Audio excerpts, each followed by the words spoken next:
Bismillahirrahmanirrahim. Assalamualaikum warahmatullahi wabarakatuh. Alhamdulillahirrabbilalamin. Anak-anakku yang berguru cintai karena Allah, alhamdulillah pada kesempatan hari ini kita bisa bersama-sama kembali. Baik, anak-anakku yang berguru cintai, hari ini kita masuk ke pembelajaran 2 di subtema 1, yaitu rukun dalam perbedaan, dan kita masuk di tema 2. Hari ini kita akan belajar tematik ya. Jadi tujuan pembelajaran kita hari ini adalah yang pertama, anak-anak bisa menelaah persatuan dan kesatuan bangsa dengan baik. Selanjutnya, anak-anak juga bisa memahami penampilan tari kreasi dengan baik. Menjaga persatuan dan kesatuan bangsa. Jadi anak-anak, ada beberapa faktor yang mempengaruhi keberagaman budaya yang menjadikan bangsa Indonesia itu unik dan berbeda dengan di mata dunia ya. Jadi ada beberapa faktor. Faktor apa saja anak-anak yang berjelas, yang kita itu latar belakang sejarah kita, pasti akan sejarah kita, perjuangan para pahlawan itu akan berbeda dengan latar belakang dengan negara-negara yang lain. Kemudian kondisi geografis, negara kita adalah negara yang sangat subur, makmur, nah gitu. Keterbukaan terhadap dunia luar, budaya luar ya. Kemudian suku, bangsa. Indonesia itu terdiri dari beragam, banyak sekali suku bangsa dari Sabang sampai Merauke. Kemudian dari politik, agama kita juga banyak ya.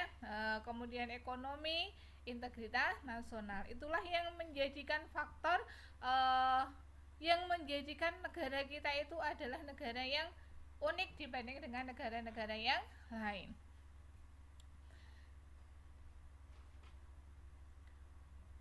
Oke, sikap yang mendukung persatuan dan kesatuan bangsa. Jadi karena tadi negara-negara kita itu kan termasuk negara yang beragam ya anak-anak. Jadi dari keberagaman itulah yang akan mendukung sikap persatuan dan kesatuan bangsa. Maka penting kita mempunyai sikap yang bisa mendukung persatuan dan kesatuan bangsa. Yang pertama, menghargai keberagaman yang hidup di lingkungan sekitar. Kemudian, mengutamakan kepentingan umum di atas kepentingan pribadi. Jadi, ketika kita bermusyawarah, maka kita lebih mementingkan kepentingan umum dulu ya. Selanjutnya adalah meningkatkan rasa setia kawan dalam pergaulan. Jadi, ketika kita bermain, maka setia kawan itu harus kita tanamkan, tidak boleh egois dan sebagainya itu ya. Apalagi ya, menghargai hak asasi orang lain itu ya. Jadi hak-hak orang lain itu wajib kita hargai, itu tadi ya contohnya.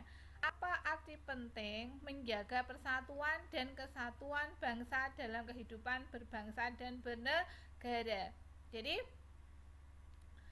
arti pentingnya menjaga persatuan dan kesatuan bangsa dalam kehidupan berbangsa bernegara itu apa saja? Akan terciptanya kehidupan yang selaras, serasi, serta menciptakan keamanan dan ketertiban dalam kehidupan bermasyarakat. Itu tadi ya.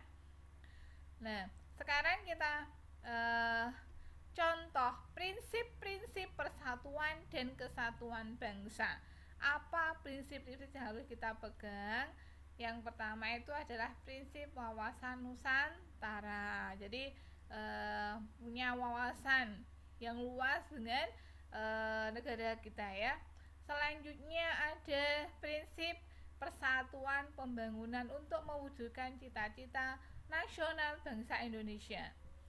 Ada lagi prinsip kebebasan yang bertanggung jawab. Kemudian ada lagi prinsip nasionalisme. Dan ada lagi prinsip Bhinneka Tunggal Ika. Itu harus kita pahami satu per satu. Gitu ya. Baik, sikap yang sebaiknya dihindari ketika kita mewujudkan persatuan dan kesatuan bangsa. Jadi ada beberapa sikap yang harus kita hindari agar persatuan dan kesatuan bangsa ini terwujud. Apa saja contoh sikap yang harus kita hindari? Yang pertama ada primordialisme, kemudian ada etnosentrisme, ada lagi Calvinisme, ada lagi apa? Ya, ada lagi yang dinamakan dengan egois, dan ada lagi yang dinamakan dengan apa anak-anak? Fanatisme. Baik, kita kupas satu persatu ya. Primordialisme yaitu pandangan atau paham yang menunjukkan sikap berpegang teguh pada hal-hal yang sejak awal telah melekat pada diri individu. Contohnya apa anak-anak? Ini adalah agama, suku, ras, ya, seperti itu. Etnosentrisme yaitu sikap emosional sekelompok etnis, suku, bangsa, agama, atau golongan yang merasa etnisnya lebih unggul dibandingkan dengan etnis yang lain. Jadi merasa bahwa suku saya itu adalah lebih baik daripada suku-suku yang lain. Itu harus kita hindari ya, itu kan akan menyebabkan apa? Perpecahan.